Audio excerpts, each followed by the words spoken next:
the time is here. We are back predicting college football games.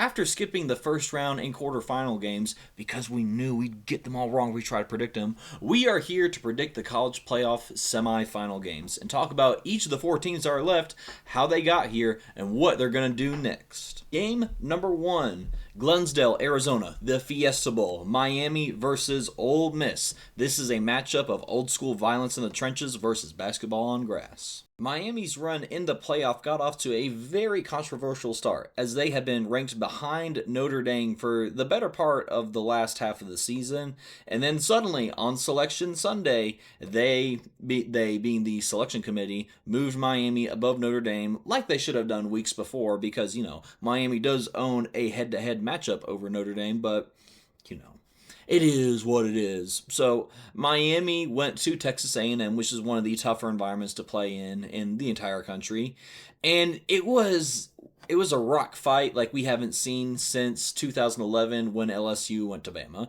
The final score was 10-3. Man, Miami's just their violence and the big dudes they have up front.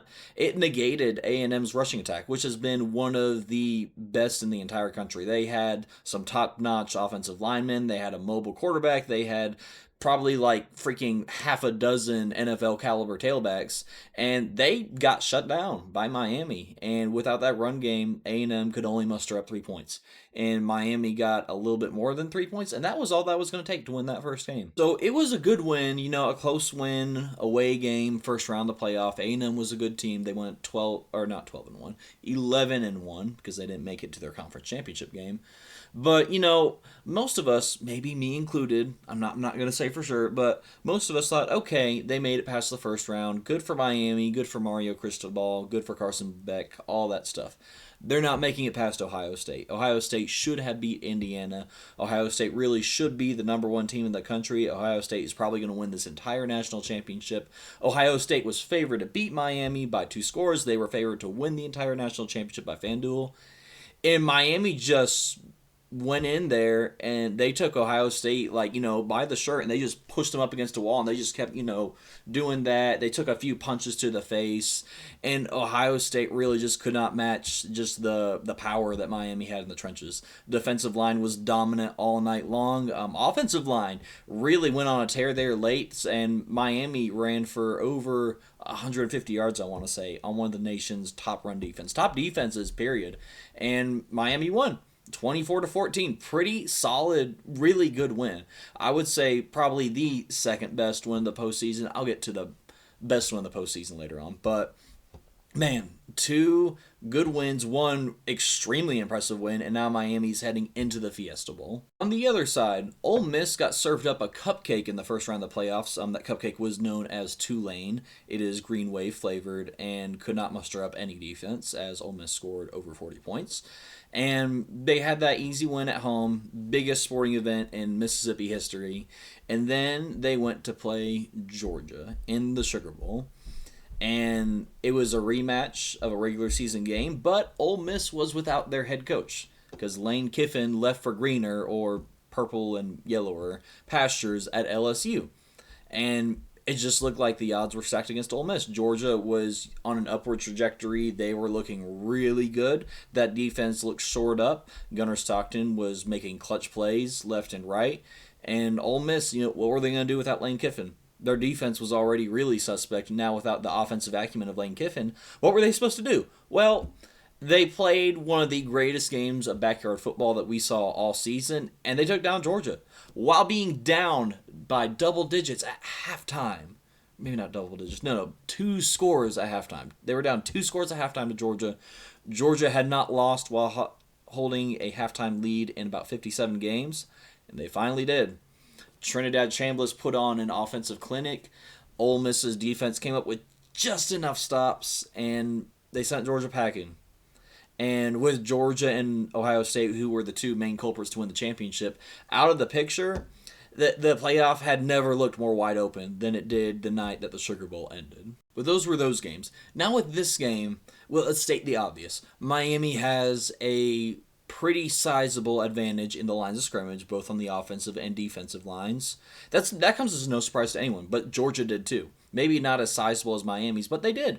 And Georgia ran the ball fairly effectively against Ole Miss, as pretty much everyone had all year long. And Miami, one of the most interesting things about this run they've been on in the playoff is that they are running the ball at a rate that I really haven't seen from them for most of the year. They did it okay-ish in the regular season, but A&M was, I want to say, a top 40 run defense.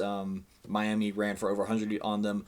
Ohio State was a top 10 or top 5 run outfit, and Miami ran for over 150 yards on them. So much improvement, not just at the offensive line, run game in general. Tailback room, Mark Fletcher has been a beast throughout the playoff. So they're going to be able to run the ball fairly consistency. Ole Miss, on the other hand, has a very noteworthy advantage at quarterback. If I were to tell you that you got two teams, let me start over. If I were to tell you 2 or 3 years ago that one team has Carson Beck at quarterback and the other one has a kid that transferred from a D2 school, who would you have thought had the quarterback advantage? Most people would have said Carson Beck. I would have said Carson Beck. That is not the case. Trinidad Chambliss is the better quarterback in this game. Does he have better talent around him? Who's to say? Malachi Toney is a great wide receiver at Miami, but Ole Miss's receivers have been making plays all year long. So that's also something that is going to be plain and obvious. You're going to see it in this game. And we got to look at other stuff to determine how we want to pick this game. One of the key differences between Miami's defense and Georgia's defense is how they have been able to handle the pass. Now, a lot of us thought that Georgia's pass defense was shored up towards the end of the season. They started off really rough at the start of the season. You know, Tennessee torched them, Alabama torched them. Was not looking good in the secondary for Georgia, but it looked like they got a lot better towards the end of the season. And did not look that way against Ole Miss. Not to me, anyway. Miami will have a better pass defense than Georgia. They will. They are violent hitters. They are great in run support. And Jeremiah Smith may have gotten, 150 again. But that's Jeremiah Smith. He does that to everybody. Ole Miss doesn't have a Jeremiah Smith on their team. So passing yards might be a little bit more tough to come by. Miami's defense also very good against running quarterbacks, which I don't think I've ever said about any defense. You know, whenever anyone is saying, oh, you're playing a team with a mobile quarterback, it's always a problem for every defense except for Miami's, because they've handled mobile quarterbacks really well, and they've handled the immobile ones even better. So will they sack Trinidad Chambliss as much as they did Julian Sain? Probably not. I wouldn't bet on it. Will they get to him and affect him more than maybe Georgia's defense, which also likes a pass rush for most of the year, got to Trinidad Chambliss? I think they will. On the other hand, Ole Miss has been pretty good at putting pressure on the quarterback. And like I said earlier, Miami has not a quarterback deficiency. They do not have the advantage at quarterback. Carson Beck has been shown to get rattled in past games when there is a lot of pressure on him. And Miami doesn't need Carson Beck to have a super amazing game, but they need him to not make mistakes. And they need him to get the easy yards when they're presented. They need him to make a few plays with his legs, like he did against Ohio State. And Ole Miss can mess with that. They could probably get after him a little bit more than maybe even Miami can get after Trinidad Chambliss. So it's just something else to watch for. How do these two defenses handle the passing games of the other opposing offense? Now let's take a look at the model. Whoo, boy, that's another close game. We have had some close games projected in the model. Some of them have disappointed, sure, but the majority of them have been classics this year. And so the model is picking Miami to win by 0.2 points. Obviously, since that's physically impossible, you can't win by 0.2 points, we're going to pick Miami to win. We're going to pick Miami to cover the 4 points that they are, is either 4 or 3 points that they are currently favored by in Vegas. And we are projecting Miami to go back to the national championship, where they have not been since the early 2000s, if I remember correctly. So maybe the U isn't back, but it will be back in the national championship. Game number 2 of the semifinals, the Peach Bowl in Atlanta, Georgia. It's going to be Oregon and it's going to be Indiana. Again, this is going to be the 4th game of the college football playoff this year. That was a rematch from the regular season or the conference championships. So I mean, I don't know. It's like we've de-incentivized the regular season results and working hard in the regular season to beat people, but nonetheless, we got a football game to talk about. So for Oregon, it has been a long, long journey since they got absolutely pantsed in their own building by Indiana. And when I say pants, I mean Indiana did not even play their best game, and they just dump trucked Oregon. Like Oregon caught a pick six off of Fernando Mendoza and still lost by double digits again in their own building, Austin Stadium, where people usually don't win, and just. I mean, that it looked like that was going to be the defining moment of the season for Oregon. Any preseason expectations they had seemed dashed at that point, but they just, they probably put a lot of bandages on, probably had a lot of ice baths after such a brutal beating, and they just kept stacking up wins, wins, wins, wins, wins. And then they make it to the playoff, and the first two teams they play are JMU, cue the laugh track, and Texas Tech, who, as it turns out, was pretty legit. On defense, anyway. That offense was horrible to watch. It was like, ooh, like newborn baby levels of ugly was Texas Tech's offense, and Oregon promptly shut them out. And then on the other side, we have this playoffs Cinderella, and it is Indiana football. Indiana, coming into last season, had the most losses in all of college football history. They currently still have the second most losses in college football history, but they're the number one team in the country. They beat the former number one team in the country, Ohio State, in the Big Ten championship game, and they absolutely just took it to the former number one program in the country in Alabama in the Rose Bowl. I mentioned earlier that I was going to get to the biggest beatdown of the entire postseason.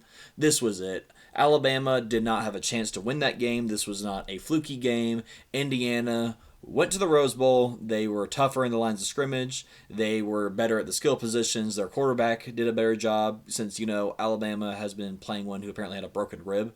But nonetheless, better team, better coach team, and they played like it. Alabama looked like a directional school when they were playing Indiana. Indiana could have run up the score more if they had wanted to, and that's what they had been doing to folks by and large throughout the entire season. And they are not looking to stop right now.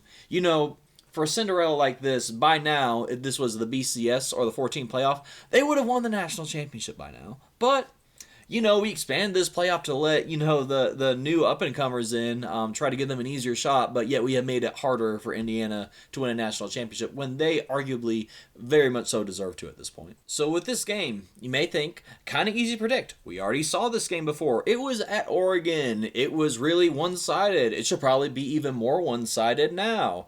And I think there is probably some merit to that, if I'm just going to be completely honest. Oregon, it was, they've looked like two different teams in these two semifinal games. Against JMU, they poured it on early, and then Dan Lanning did that thing where he's an arrogant, selfish little weirdo, and he's like, oh, I'm up by 33 points, oh, at halftime, oh, I'm gonna leave all my starters in and continue to throw the ball. Oh no, my quarterback threw two interceptions. How'd that happen? I mean, like, come on. And then the defense led up 34 points to JMU. I know it's your backups. I get that. But you put yourself in that position and made what should have been the biggest blowout of the entire playoff into not a close game, but, man, not a good look. And then the Texas Tech game. Oregon won by a lot of points, but that was because Texas Tech didn't score. If I had told you going into that game, hey, Oregon's scoring in the low 20s, you're like, oh my goodness, Texas Tech could win that game. And Texas Tech probably would have won that game if they had an offense. But they didn't. And Dan Lanning was 4 for 8 on fourth downs. Again, left 9 or 12 points on the board, trying to be arrogant, trying to be, I'm so cool, look at me, I'm Dan Lanning, I'm going to go for on fourth down. Watch that. Oh no, he didn't make it. Oh my gosh, how'd that happen? Very predictable, very easy to see coming. Pride comes before the fall, in my opinion. And Oregon's already fallen to Indiana once. For Indiana, we kind of know what they are at this point. They are everything that the piece of paper that you read that the stats say that they are. They are all of that. Those numbers are not lying to you, like sometimes numbers do. They are not. Indiana really is an efficiency monster on offense. They run the ball at a very high level. They throw the ball at a very high level. They play defense at a very high level. Nothing is like super flashy like maybe Ole Miss's offense, but it is efficient, it is boring, it is predictable, and you still can't stop it. It's such a crazy operation. This is the 72nd most talented roster in all of college football. How this happens is beyond me. It's a statistical anomaly, but it's Oregon's statistical anomaly to deal with now.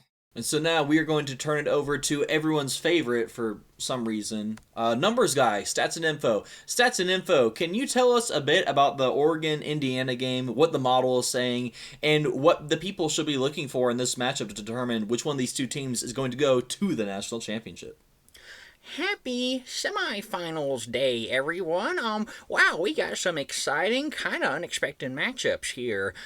We got Ole Miss playing Miami and Indiana playing Oregon. Whew, boy, man, this is going to be an exciting close to the season. As you can see, I'm in a temporary space until we can get back to our main place of operations. I actually quite like this place. A bit more room, if I ever need to stretch or try to lie down to sleep, which isn't often, but I'll be able to. One downside though is we got a bit of a leaky pipe right there. I think I saw some black mold growing under it. But no matter. We are adversity resistant. We will overcome and hopefully not die of black mold poisoning. So now to the model for the Indiana Oregon game. The numbers here are interesting. Ow.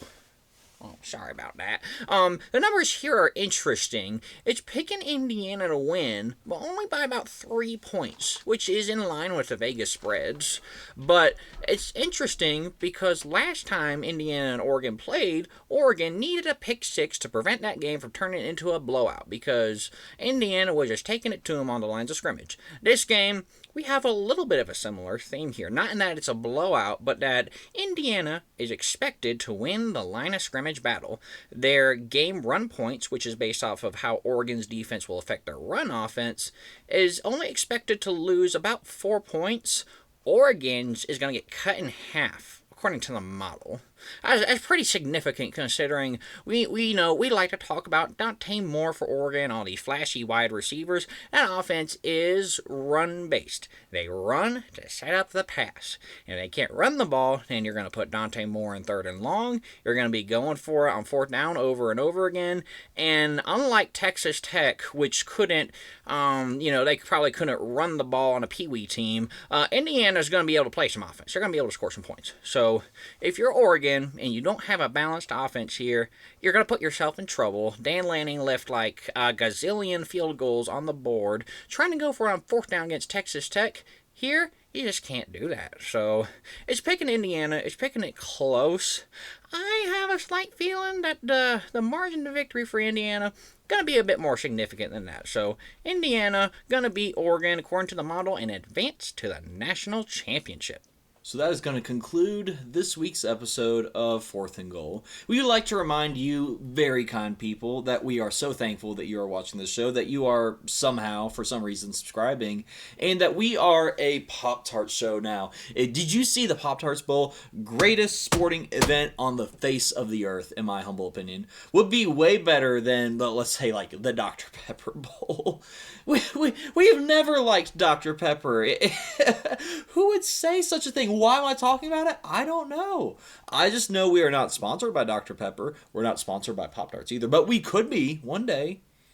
Yeah, so take that, Dr. Pepper. And yeah, even though I'm not promoting your stuff, I can still drink your stupid soda on my show. Yeah, it's so dumb. Who needs 23 flavors anywhere? Oh my gosh. Oh, that's good.